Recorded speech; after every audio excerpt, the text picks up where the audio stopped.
आओ मेरे नबी की दुनिया की जरा सैर करके आगे चले इंशाल्लाह। एहसास पैदा करो दोस्तों अपने दिलों के अंदर, एहसास पैदा करो। तुम जो माल आज कमा कर जमा कर रखते हो, कल अजदहे की शक्ल में आकर तुम्हारा पीछा करेगा और जहन्नुम में मुंह के बल घसीटते हुए डाल देगा तुम्हें इंशाल्लाह। मेरा वादा नहीं है, मैं नहीं कहता कोई बात, मैं वो बात करने का आदी हूं जो अल्लाह ताला ने आसमान से नाजिल की और मेरे आका ने अपनी जबान से बयान कर दी। आओ मेरे नबी की दुनिया को देखो। अम्मा आयशा सिद्दीक़ा रज़ियल्लाहु ताला अन्हा का हुजरा है। कितना बड़ा कमरा मेरे नबी का, कितना बड़ा कमरा मेरे नबी का, 4 बाई 4 का मेरे नबी का कमरा था।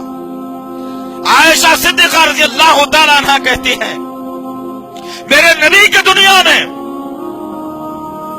मेरा नबी जब कमरे में दाखिल होता, गर्मियों का मौसम होता, अल्लाह के नबी सल्लल्लाहु अलैहि वसल्लम अपना कुर्ता मुबारक उतार देते और बाजू रख देते, तहबन को कसकर बांध देते।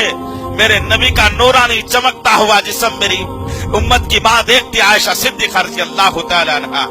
हुजरा का पर्दा गिरा दिया जाता, मेरा नबी दीवार को टेक लगाकर बैठने की कोशिश करता। उम्मत की मां कहती है,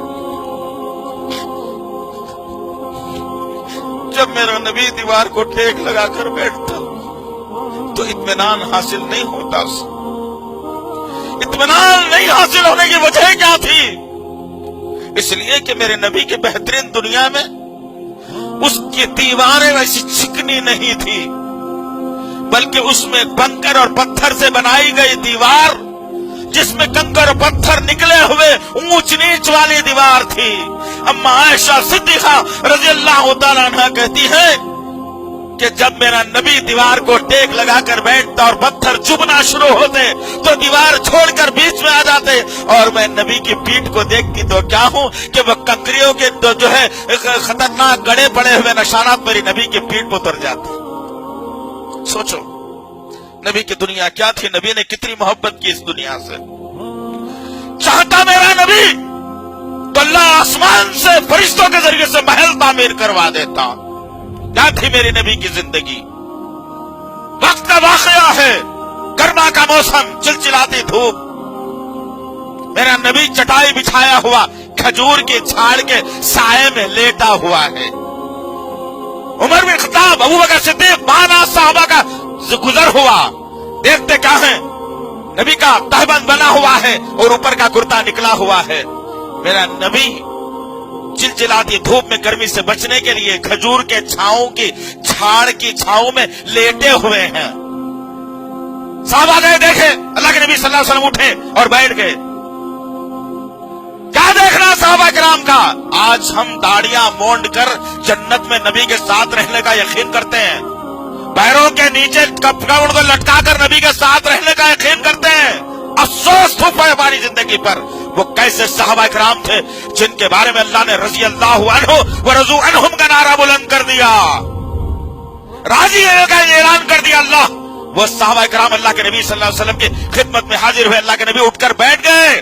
क्या देखते हैं उमर बिन खत्ताब और अबू बकर सिद्दीक कि मेरे नबी की पीठ पर गर्मी की शिद्दत और हिद्दत की वजह से जो बोरिया बिछा हुआ था खजूर के पत्तों का, उसके निशान सारे का सारा ज़ेरॉक्स बैठ गया मेरे नबी की पीठ पर। अबू बकर सिद्दीक मचल गए, उमर बिन खत्ताब खड़े हो गए, कहने लगे, मोहम्मद सल्लल्लाहु अलैहि वसल्लम हमारे आका, आप पर हमारे माँ बाप कुर्बान, हमारी जाने कुर्बान, आप एक इशारा करते हैं हम अपनी गर्दन देने के लिए तैयार होते हैं। हमारे पास माल भी मौजूद है, आपका इस तरह से सोना हमें नागवार गुजरता है, इस तरह का रहना हमें नागवार गुजरता है।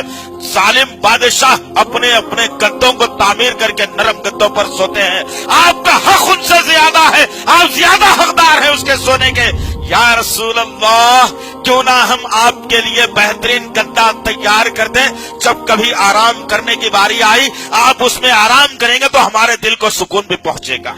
ख्वाहिश थी नबी के साथियों की ये। मेरे आका ने जवाब देकर के कहा, ए उमर, ए अबू बकर, मैं तुम्हारे जहनों में अभी भी दौरे जाहिलियत की बातें देख रहा हूं। ईमान वाले की सोच ये नहीं हो सकती। अल्लाहु अकबर। ईमान वाला दुनिया के पीछे दौड़ने वाला नहीं हो सकता। ईमान वाला दुनिया को हीच समझता है। अब ये अल्फाज को दोहराया, दोबारा ये अल्फाज देखा दोहराएंगे तो नबी तुमसे बात करना बंद कर देगा। अल्लाहु अकबर। नबी की दुनिया क्या थी दोस्त?